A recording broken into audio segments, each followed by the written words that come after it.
We have presented the undeniable truth. Now, you must deliver justice according to the law as it is written. 28 years later, the courtroom fell silent as attorney Aiden Cole faced a man on trial.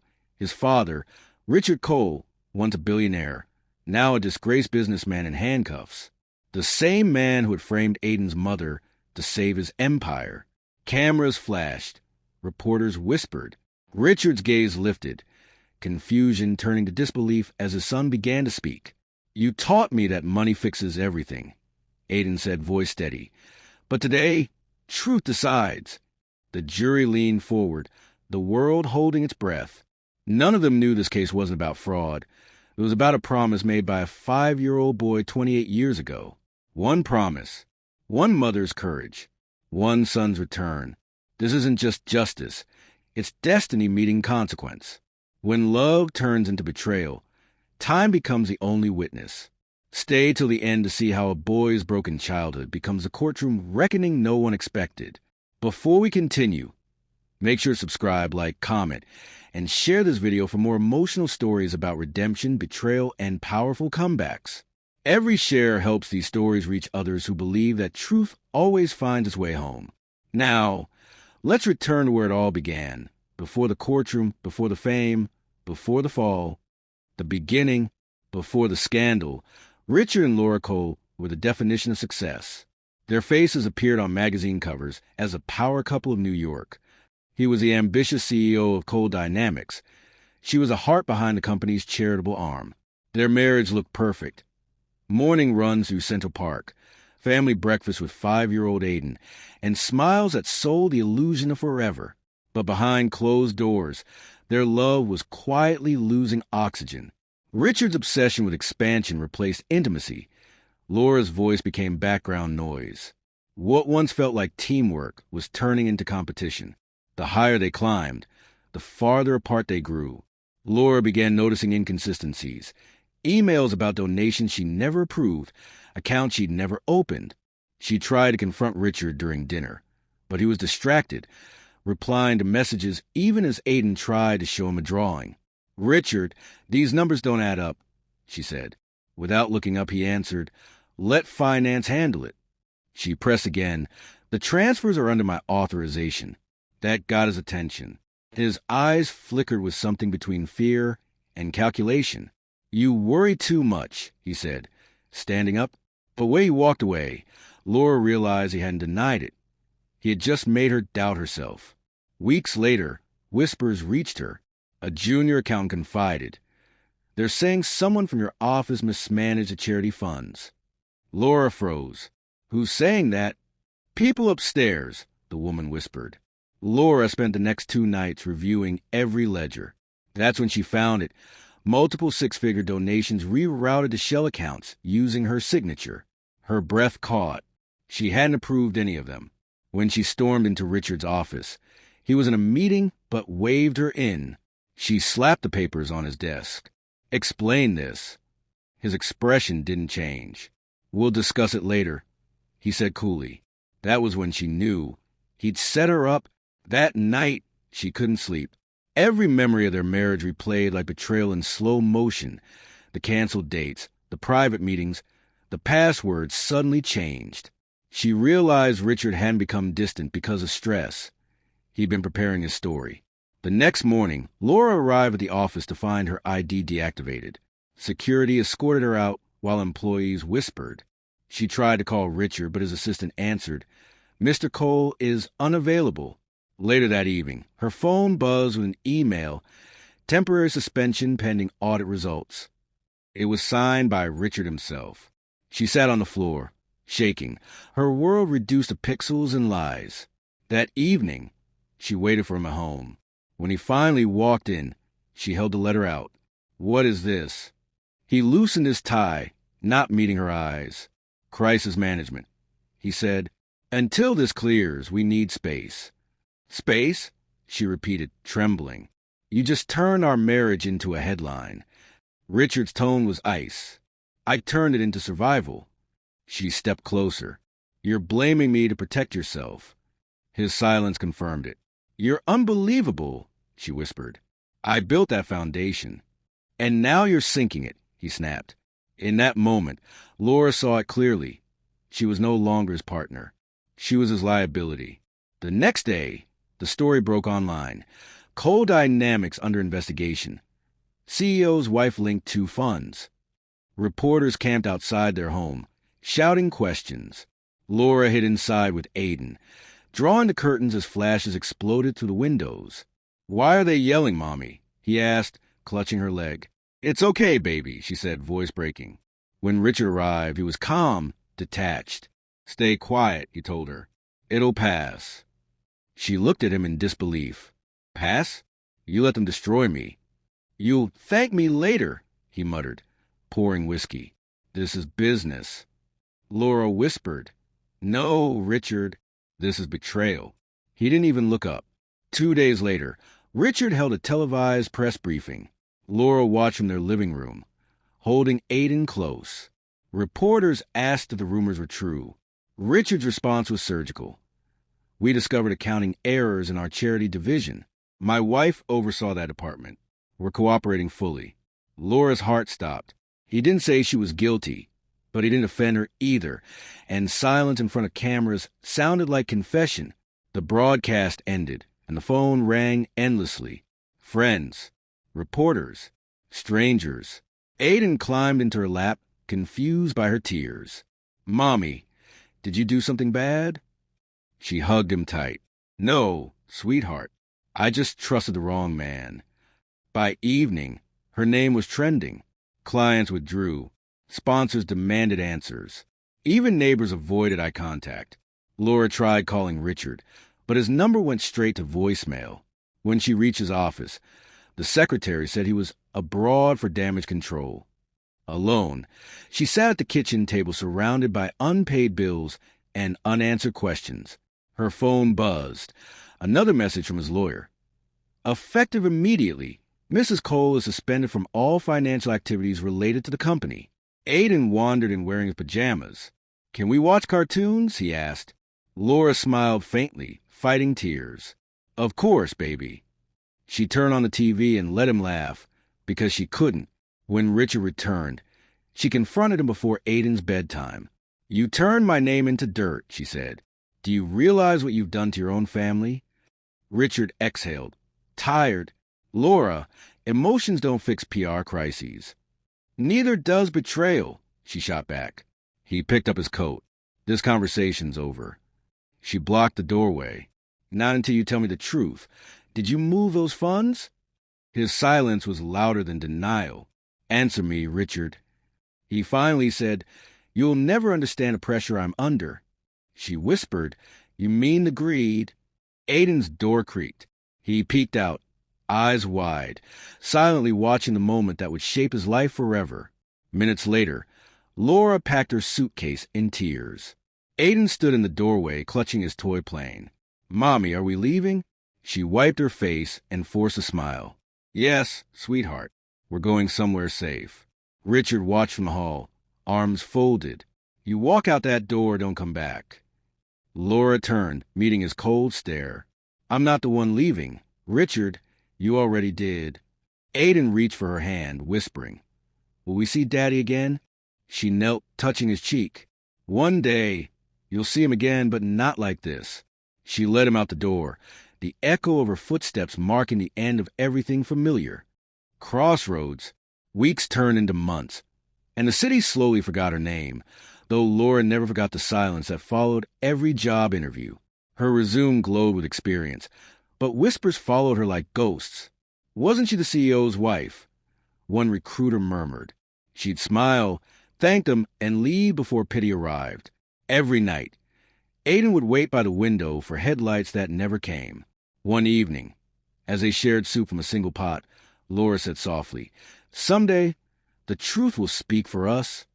Aiden nodded, though he didn't yet understand what truth cost, or how much silence his mother endured to protect him. One afternoon, while searching classifieds at a local cafe, Laura overheard two businessmen discussing Cole Dynamics' new board restructure. One of them chuckled. "Smart move distancing from his wife. He'll recover faster without her dragging his name down." Her chest tightened, but she didn't turn around. Instead, she circled another ad and wrote an application in neat handwriting. Across the street, a man in a gray coat watched quietly. Daniel Hayes, a junior attorney who'd once drafted contract for Richard. He recognized her immediately, but waited until she left before slipping a business card into her purse pocket she hadn't noticed unzipped. Later that night, Laura found the card while unpacking groceries. Daniel Hayes, attorney at law. The name stirred a faint memory. Richard mentioned him years ago as promising but too idealistic. She almost threw it away, but something in the neatness of the font stopped her. The next morning, she called. "Mrs. Cole," Daniel said, surprised yet calm. "I hoped you'd reach out." "Why?" she asked. "Because I know what happened wasn't your doing," he replied. "You were collateral damage." The words broke something open inside her. "If you're looking for work, I could use help with community filings." For the first time in months, she said yes. Daniel's office was small but warm, shelves lined with law books, sunlight filtering through blinds that needed repair. Laura began helping him organize charity audits and bookkeeping cases, using the same skills Richard once praised. Slowly, she rediscovered the rhythm of purpose. Daniel admired her composure. She admired his quiet empathy. Aiden would color on spare paper while they worked, occasionally looking up to ask, "Is Mr. Hayes a good guy?" Laura smiled. "Yes, sweetheart, he's one of the good ones." Though Daniel never asked about her past, his eyes told her he already knew enough, and that he saw strength where others saw scandal. Over the following year, their lives began to heal in small, almost invisible ways. Laura found part-time accounting clients through Daniel's referrals, and the modest paychecks felt like victory. Every milestone mattered. Aiden's first day of kindergarten, their first dinner out since leaving Richard, the laughter returning to her voice. One evening, Daniel stopped by with flowers and good news. She'd been cleared by the federal audit team. No evidence of wrongdoing, he said proudly. Tears welled in Laura's eyes, relief flooding her chest. "So I'm free," she whispered. Daniel smiled. "You always were. The world just needed to catch up." But freedom came with consequences. A gossip magazine released a follow-up story titled "The Forgotten Wife of a Fallen Empire." Though it cleared her name subtly, it painted Richard as resilient in crisis, spinning sympathy in his favor.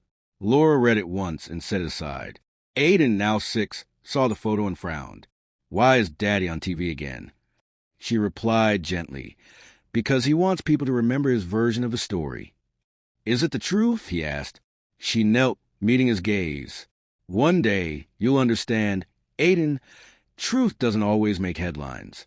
He nodded solemnly, unknowingly promising to rewrite that truth himself. Time softened the edges of grief.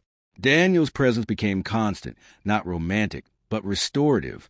He helped Aiden with school projects, fixed broken cabinets, and treated their home like family without ever asking for the title. One night, as they cleaned dishes, he said quietly, "You built something strong from nothing, Laura." She smiled faintly. "Strength isn't what I wanted. It's what was left." Daniel nodded, understanding. Across the room, Aiden sketched airplanes on scrap paper. He didn't hear their words, but he could feel the calm between them, different from the tension he remembered from his parents' voices. It felt like safety. Years passed quietly. Richard rebuilt his empire in headlines, remarrying a socialite and expanding coal dynamics overseas. Laura never spoke of him again, but Aiden grew curious as he aged. At 10, he asked, "Mom, was Dad a bad man?" She paused, folding laundry. "He was a powerful man who made weak choices," she said softly. "Does he love us?" "In his way," she answered, though her heart whispered otherwise. That night, Aiden found an old newspaper clipping about the scandal. Underneath the article, Laura had written in pen, "The truth will rise again." He traced the words, vowing someday he'd be the one to prove it. When Aiden turned 16, his determination began to show. He studied law books Daniel lent him, absorbing every principle of justice. Daniel noticed his focus. "You've got your mother's fire," he said. Aiden replied, "No, I've got her unfinished story." He worked part-time at Daniel's office, reading through old files from his parents' case. Late one evening, he found something shocking. Richard's personal authorization embedded in one of the shell accounts used during the scandal. He stared at it, pulse racing. He did it, Aiden whispered. The next morning, he told Daniel. Then what? Daniel asked. Aiden's eyes hardened. Then I finished what Mom started. Laura discovered Aiden's plan months later. When she caught him studying court transcripts at 2 a.m., "You're chasing ghosts," she warned. "You promised you'd move on." "I'm not chasing," he said firmly. "I'm preparing." She sat beside him, exhaustion and pride blending into fear. "Aiden, justice can take your peace if you let it." He looked at her and smiled softly. "You taught me peace in silence. It's truth." She saw Richard's stubbornness in his jawline, but her heart in his eyes. She realized then that the vow whispered years ago had never faded. It had only matured into purpose. Revelation. Aiden's discovery changed everything. He spent days combing through archive transactions, realizing that the same forged approvals that ruined his mother still appeared under Richard Cole's name years later. Each document confirmed what he had always suspected. His father's empire was built on deception. Daniel warned him, "If you go after him, it won't just be business. It'll be blood." But Aiden wasn't afraid. "Then I'll bleed for the truth," he said quietly. His mother's silence had protected him long enough. Now, his voice would defend her. Every late night at that desk became a rehearsal for the courtroom he would one day face. By the time Aiden graduated law school, he was known for precision and control, the kind of attorney who never raised his voice but always won. At the ceremony, Laura watched proudly, her hands trembling as he hugged her. "You kept your promise," she whispered. He smiled. "This is just the beginning." Daniel, older now, placed a firm hand on Aiden's shoulder. "Justice isn't vengeance, son." "I know," Aiden replied, though his eyes burned with quiet resolve. He had already applied for a position at the district attorney's office. Fate, it seemed, was giving him the one chance his mother never had, to fight back lawfully. Laura avoided reading the news, but she couldn't ignore it forever. One morning, a headline froze her mid-sip. "Coal Dynamics under investigation for securities fraud." Beneath it was Richard's photo, older, harder, but unmistakably the man she once loved. Her stomach turned. When Aiden came home that evening, she held up the paper. "Don't tell me this is your case." He looked down, silent. "Aiden," she whispered, "please tell me you're not prosecuting your father." His answer was steady. "Mom, he's not my father in that courtroom. He's just another man who thought power could erase the past." She saw the same fire she once feared in Richard, but purified. The first pre-trial hearing drew national attention. Reporters filled every seat, eager for drama. Aiden walked in calm, his tailored suit concealing the storm beneath.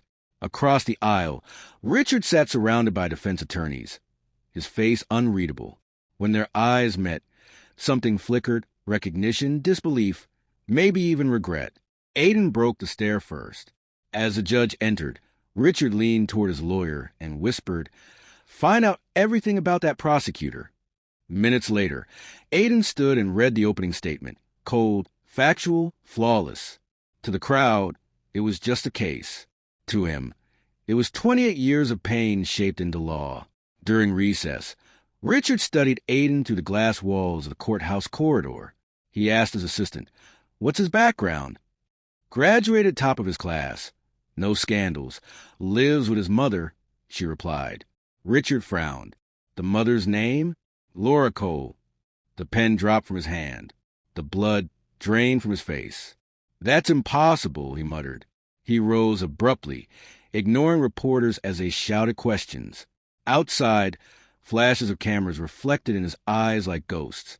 For the first time in decades, Richard felt something foreign: shame. Somewhere in that courthouse, his own son had become the symbol of everything he once destroyed. That night, Richard called an old contact at the audit firm. "Find me every detail on Aiden's appointment." "How long has he been with the DA's office?" he demanded. The man hesitated. "Sir, he's known for his integrity." If he's on your case, there's a reason. Richard hung up before hearing more. Alone in his penthouse, surrounded by framed awards, he poured a drink but couldn't swallow it. His reflection in the glass seemed to mock him. Older, emptier. "He's my son," he whispered. But even saying it didn't bring comfort, because deep down, he knew Aiden wasn't there to reconcile. He was there to reveal. The next morning, Aiden reviewed evidence while Daniel visited his office. "You've come far," Daniel said, smiling faintly. "But this path will test you." Aiden closed the folder. "I'm not here to destroy him. I'm here to prove what truth costs." Daniel nodded slowly. "Then remember, justice doesn't heal everyone, but it frees the honest." Aiden looked out the window at the skyline, the same skyline his mother had once watched with tears in her eyes. "She deserves peace," he said quietly. Daniel's voice softened. "Then make sure this ends with peace, not pride." Aiden exhaled, knowing he'd soon stand across from his father under oath. In court the next day, Aiden presented the key document linking Richard to the offshore accounts. The defense tried to object, but the judge overruled. "Mr. Cole," Aiden said, his voice cutting through the silence, "do you recognize this authorization?" Richard stared at the paper, then at him. "Where did you get that?" "From the same records you once buried," Aiden replied. Gasps filled the room. Richard's jaw tightened. "You don't know what you're doing," he said. Aiden's reply was calm. "I do. I'm showing you what accountability looks like." The moment hung heavy. A father and son bound by truth, finally unmasked before the world. Laura watched the trial on television, trembling every time Aiden spoke. The boy she once carried through storm and shame now stood taller than justice itself. When Richard's confession slipped, a single phrase admitting he authorized the transfers for company preservation, the courtroom erupted. The reporters rushed to file headlines, but Laura just wept silently. Daniel arrived later, setting coffee beside her. "He did it," she whispered. "He freed us." Daniel smiled gently. "No, Laura." You raised him to free himself. On the screen, Aiden closed his folder as the judge adjourned for the day, unaware that millions were watching history heal itself. After court, Aiden walked alone to the courthouse hallway. Reporters called his name, but he ignored them, heading straight outside. Across the plaza, Richard stood in handcuffs, waiting for transfer to holding. Their eyes met again. No words, just decades of unfinished love and regret suspended in the air.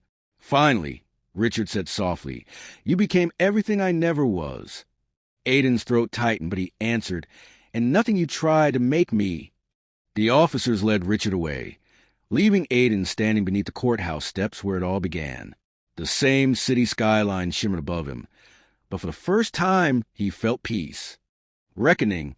The following morning, news outlets flooded the airwaves with coverage of the Cole trial. Billionaire faces son in courtroom showdown flashed across every screen. Talk shows debated whether Aiden's actions were noble or cruel.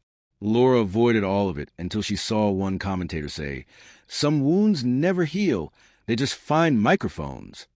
She turned off the TV and whispered to herself, "This isn't about revenge, it's about truth." Daniel called minutes later. "He'll probably take a plea," he said. "It's the only way to reduce sentencing." Laura exhaled deeply. "Then let justice take its course. I've already served my time, outside of prison." Inside his holding cell, Richard sat in silence, hands clasped. The arrogance that once defined him had dissolved into fatigue. When his lawyer entered, he asked, "What are my options?" "Cooperate," the lawyer said plainly. "Confession could shorten your sentence and restore some respect." Richard chuckled bitterly. "Respect? I destroyed my family for it." He leaned back, staring at the ceiling. "Find my son," he said finally. "I need to talk to him." "He won't come," the lawyer warned. "Then I'll write," Richard murmured. Alone again, he pulled a sheet of paper closer, the pen trembling as he began his first honest words in decades. 3 days later, Aiden received a letter at his office. He stared at the handwriting, neat, deliberate, familiar. He hesitated before opening it. The first line read, "You were right." As he read further, Richard confessed everything. The fear, the lies, the manipulation, and the moment he realized power meant nothing without peace. I can't undo what I did to your mother, but I'm proud of a man who proved me wrong. You became what I pretended to be, a man of integrity. At the bottom, Richard had written one final sentence that froze Aiden completely. Please tell her I'm sorry. Aiden folded the letter carefully, his eyes wet but his expression calm. Later that evening, he drove to his mother's house, finding her in the garden watering the small row of lilies she'd planted years ago, the same flowers she used to keep outside Richard's office. You look tired, she said softly. He handed her the envelope from him. Laura stared at it, unsure whether to read or burn it. Finally, she opened it, scanning each word slowly. Her lips trembled, but no tears came. When she reached the end, she whispered, "He said sorry." Aiden nodded. He meant it this time. Days later, Laura stood outside the prison gates for the first and last time. The guard led her through corridors lined with echoes of regret. When she entered the visiting area, Richard was already there, older, grayer, humbled. For a moment, neither spoke. Finally, Laura broke the silence. "You look smaller." Richard gave a faint smile. "The truth does that." She sat down. "You wanted to see me." He nodded. "I don't expect forgiveness." "Good," she replied. "Because forgiveness isn't for you, it's for me." His eyes softened. "Then I hope you find it." She sighed, tears escaping at last. "I already have."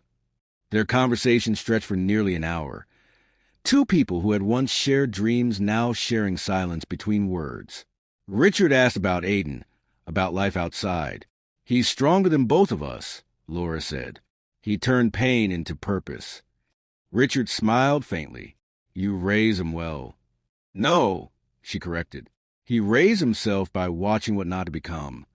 For the first time, Richard didn't offend himself. "Tell him thank you," he said quietly, "for keeping his promise." When Laura stood to leave, he didn't ask her to stay. He simply said, "I'm glad it was him who faced me. I deserved it." Outside the prison, the air felt lighter. Laura tilted her face toward the sun and exhaled years of bitterness. When she returned home, Aiden was waiting on the porch. She didn't speak. She simply hugged him, holding on longer than usual.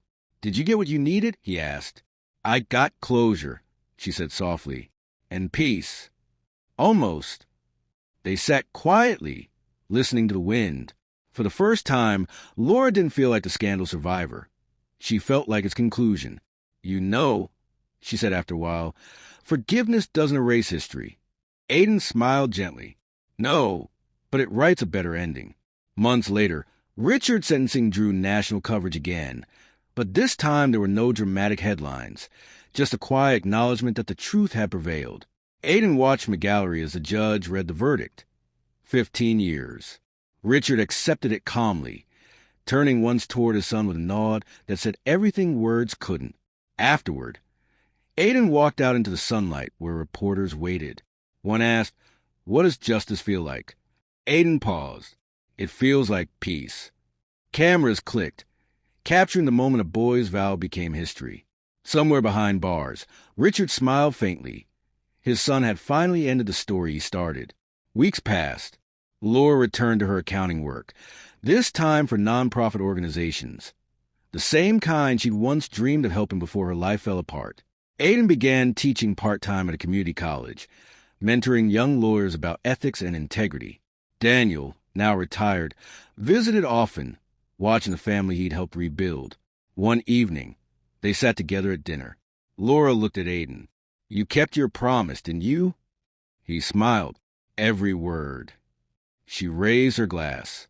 "Then here's to promises that heal instead of hurt." The three of them clinked glasses, the sound soft but powerful, a quiet toast of redemption. Later that night, Aiden stood by the window, watching the city lights shimmer over the skyline. He remembered every stage of the journey, the fear in his mother's eyes, the anger in his heart, the courtroom silence when truth finally won. He pulled Richard's letter from his pocket and reread the last line. "Justice isn't punishment, it's peace." He folded it gently, placed it into an envelope, and slid it into the mailbox addressed to a victim's charity fund. "Goodbye, Dad," he whispered. As the night breeze moved through the open window, Aiden felt lighter. The promise was kept. The story complete. Redemption. Time passed, but peace didn't arrive all at once. Some days, Aiden woke before sunrise, still hearing the echoes of his father's voice in court. Other mornings, he'd sit beside his mother's garden, watching the lilies sway in the wind. "You kept your word," Laura often told him. "You brought the truth home." But Aiden always answered, "Justice doesn't end, it evolves." He began speaking quietly to law students and young attorneys about truth and restraint, reminding them that justice wasn't revenge. His mother smiled whenever she heard him talk that way. She could tell the boys she raised had turned into a man with balance. Laura lived simply, preferring quiet routines. Coffee on the porch, old songs humming from the radio, and small dinners with Aiden and Daniel. Sometimes she caught herself thinking about the woman she used to be, the one who smiled for cameras beside Richard Cole. But that version of her felt like a stranger. Now, peace meant privacy, not applause. "Funny," she said one evening. "I lost everything that glittered, but kept everything that mattered." Daniel chuckled. "You sound like a poet." She smiled softly. "No, just someone who finally stopped explaining her pain." The past had ended. She'd survived it and rewritten its meaning. For Aiden, work became quieter too. He turned down high-profile offers, choosing smaller cases where his voice could truly matter. "You're wasting your potential," a colleague once said. Aiden replied calmly, "Justice isn't measured in fame." Late one evening, after dismissing a minor fraud case, he stood outside the courthouse steps where it all began. The skyline glimmered, almost familiar, yet distant enough to feel healed. He whispered to himself, "We're free now." Across the city, Laura looked out her own window at the same skyline, and for the first time in nearly 3 decades, both mother and son breathed without memory hurting. News reached Aiden unexpectedly. Richard's health was declining. The message came from a prison warden who'd once admired his work. "He asked to see you," the man said softly. Aiden hesitated. Memories rushed back. The humiliation, the tears, the broken promises. "Tell him I'll come," he finally said. That night, he sat in his car outside the prison for nearly an hour before walking in. Inside, the air smelled of metal and regret. When Richard appeared, thinner and grayer, their eyes locked. "You look like her," Richard whispered. Aiden nodded, emotion restrained. "And nothing like you." The visit wasn't revenge. It was closure waiting to happen. They sat in silence for minutes, the tension between them heavy but necessary. "I heard you won another ethics award," Richard said weakly. "Your mother must be proud." "She is," Aiden replied, his tone steady. "You should know I didn't do it to punish you." Richard managed a faint smile. "I know. You did it to save yourself from becoming me." Aiden said nothing. "You were right to," Richard continued. "Power is poison when you drink it alone." His voice cracked slightly. "Tell her I'm sorry." Aiden nodded. "She already knows." In that moment, anger finally released its grip, quietly, irrevocably. When Aiden left the prison that night, the wind carried a strange calm. He walked past rows of fences, each one representing choices. Some most his father's. He reached his car and stared at the city lights flickering across the horizon. They no longer reminded him of loss, but of distance conquered. For years, he wanted an apology, but now he realized truth was its own form of peace. He whispered to the night, "You'll never haunt me again," as if releasing his father's ghost from memory. For the first time since childhood, the silence that followed wasn't empty. It was earned. Weeks later, Aiden visited his mother unannounced. She was reading by the window, her glasses perched low. "You saw him," she said before he spoke. "Yes." "Did he say anything worth hearing?" "Only that he's sorry." She exhaled slowly, a smile barely forming. "He should be." They sat quietly, sunlight spilling through the curtains. "You're lighter," Laura noticed. "Because it's over," Aiden said. "Not just for him, for us." She reached out and took his hand. "Then promise me one thing. Don't live trying to prove who you are. Just live. He nodded, tears in his eyes. That's the only promise I'll never break. The following year brought a peace that felt almost sacred. Richard passed away quietly in prison, and Aiden received a simple box of his belongings, an old wristwatch, a photograph of Laura, and the letter Aiden had once sent declining contact. He placed the items in a drawer without anger, only gratitude that the story had finally reached its final page. That evening, he and Laura had dinner together, remembering how far they'd come. "He's gone," Aiden said. "Then let him rest," Laura whispered. The living still have stories to write. And for the first time in years, they both smiled freely. Years later, Laura's hair had turned silver, but her eyes still carried that quiet strength Aiden always admired. Every weekend, they'd sit on the balcony, drinking tea and laughing about how life had come full circle. "Remember when I used to cry over job rejections?" she teased. Aiden smiled. "Now people quote your interviews for inspiration." She chuckled softly. Funny how truth changes shape with time. Daniel still visited often, bringing stories from his travels. Sometimes they'd all sit watching the sunset in silence, understanding without words that peace isn't about forgetting the past. It's learning how to live beyond it. One evening, Aiden parked near the courthouse where everything had once fallen apart. He walked up the steps, feeling the city's hum surround him like an old friend. From behind, Laura called out, "Still chasing justice?" He turned, smiling. "No, just visiting history." She joined him, her arm resting in his. "Strange," she said, gazing at the courthouse doors. "This place once broke us." Aiden nodded. "Now it reminds me we survived." They stood together, watching the lights fade across the skyline. "What do we do now?" she asked. He grinned. "We live." And for the first time, that was enough. Legacy. Months later, Aiden accepted an invitation to guest lecture at the law school he once attended. Standing before rows of eager students, he felt the weight of time soften. "Laws change," he said, pacing slowly, "but integrity never does." A student raised her hand. "Is justice worth the cost it takes to pursue it?" Aiden smiled. "Only if you learn to balance truth with mercy." After class, he walked outside, the autumn air crisp around him. He dialed his mother. "How'd it go?" Laura asked. "Better than I expected," he said. They didn't just listen, they understood. Her laughter on the other end felt like home. At home that night, Laura sat flipping through old photographs. Aiden's childhood drawings, newspaper clippings from the trial, and one faded picture of her in richer and happier years. She didn't look at it with bitterness anymore, only acceptance. Aiden entered quietly, catching her smile. "Old memories?" he asked. "Just proof of how far we've come," she replied. He sat beside her, noticing how calm her hands were now. "You know," Laura said softly, "the past doesn't hurt when you stop arguing with it." Aiden nodded. "You're right. It teaches." They sat quietly, letting the silence between them say everything words couldn't. Life settled into a rhythm that felt peaceful, not pressured. Aiden opened a small private firm focused on ethical reform cases, helping people rebuild after corporate injustice. Laura, now retired, no longer handled numbers or late-night reports. Instead, she offered quiet advice from the comfort of her porch, a cup of tea always nearby. "You don't need to outwork the world," she'd tell Aiden. "Just outlast its noise." He often called her before big cases, not for strategy, but perspective. Together, they'd laugh about old times.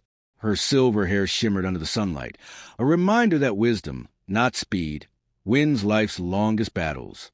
Daniel remained part of their lives like quiet family. He often dropped by the office unannounced, coffee in hand. "You two still working miracles?" he'd joke. "Trying," Laura would answer. One afternoon, he found Aiden alone reviewing files. "You're doing good work, kid," Daniel said. "Your father's shadow doesn't touch you anymore." Aiden looked up and smiled. "It never could. Mom made sure of that." Daniel nodded approvingly. "Then keep leading with her heart, not his ambition." Aiden leaned back in his chair, realizing Daniel was right. The future didn't need revenge. It needed compassion. And that was something his family finally understood. As the years stretched on, people began recognizing Aiden not as the prosecutor who exposed his father, but as a lawyer who restored faith and fairness. Journalists often requested interviews, but he declined most. The work speaks louder, he'd say. Laura watched him with pride each time he appeared on television or in print, calm and articulate. "You were meant for this," she told him. He laughed. "I was meant to keep promises." When asked once what justice meant to him, Aiden answered simply, "It's when truth and peace meet halfway." That quote spread widely, but to him, it was just closure put into words. One rainy afternoon, Laura found herself at the cafe where she and Richard had once celebrated their first business deal. Time had changed the decor, but the scent of coffee remained the same. Aiden joined her moments later. "Why here?" he asked, sitting down. She shrugged. "To prove memories can exist without pain." He nodded, understanding immediately. They talked for hours about life, forgiveness, and how strange it was that peace sometimes arrives disguised as routine. When they left, the rain had stopped. The sky had cleared, reflecting in puddles like second chances. Laura smiled faintly. "I guess we finally made it." Aiden began mentoring young lawyers full-time, focusing on teaching empathy within the legal system. "A strong case doesn't need cruelty," he often told his students. They admired his calm authority, but what struck them most was the warmth behind his discipline. One evening, after a session, he noticed a nervous intern lingering behind. "Sir, how do you know when to stop fighting?" she asked. Aiden smiled. "When you stop confusing peace with defeat." The intern nodded slowly, as if memorizing wisdom. Aiden walked out into the cool evening, feeling the same lesson echo inside him. He wasn't fighting anymore. He was guiding. Though retired, Laura occasionally accepted private invitations to speak about resilience, not as a corporate leader, but as a woman who had rebuilt her peace. "I'm too old for stages," she told Aiden once. He smiled. "You're never too old to inspire." Standing before a small audience, she said simply, "Life doesn't ask for perfection. Asks for perseverance." Her voice carried quiet authority born from scars, not scripts. Later that night, she told Aiden, "I didn't think I had anything left to teach." He replied, "You just prove experience speaks louder than youth." She laughed softly. "Then I finally earned my peace." As the years moved quietly forward, their lives became peaceful in the simplest ways. Sunday dinners, soft laughter, and late evening walks to the same city that once judged them. People often recognized Aiden now, whispering his name with quiet respect, but pride never reached him. "Do you ever miss how things used to be?" Laura asked one evening. "No," he said gently. "I miss who we thought we were, but I love who we became." She smiled. "So this is our ending?" "Not ending," Aiden replied, watching the skyline glow. "Just truth finally resting where it belongs, in peace." One evening, they attended a courthouse event honoring reforms Aiden had helped create. Applause filled the room, echoing softly against marble walls. Laura leaned toward him and whispered, "You really changed this place." Aiden smiled. "We changed it." Afterward, they stepped outside beneath a calm sky. The courthouse lights shimmered behind them like a memory reborn. "This city saw us at our worst," Laura said. "Now it sees us whole." Aiden squeezed her hand. "That's real legacy, not wealth or victory. Just truth that lasted." She leaned closer, her voice calm. "Then let's keep living it." He smiled. "Together." And they walked on.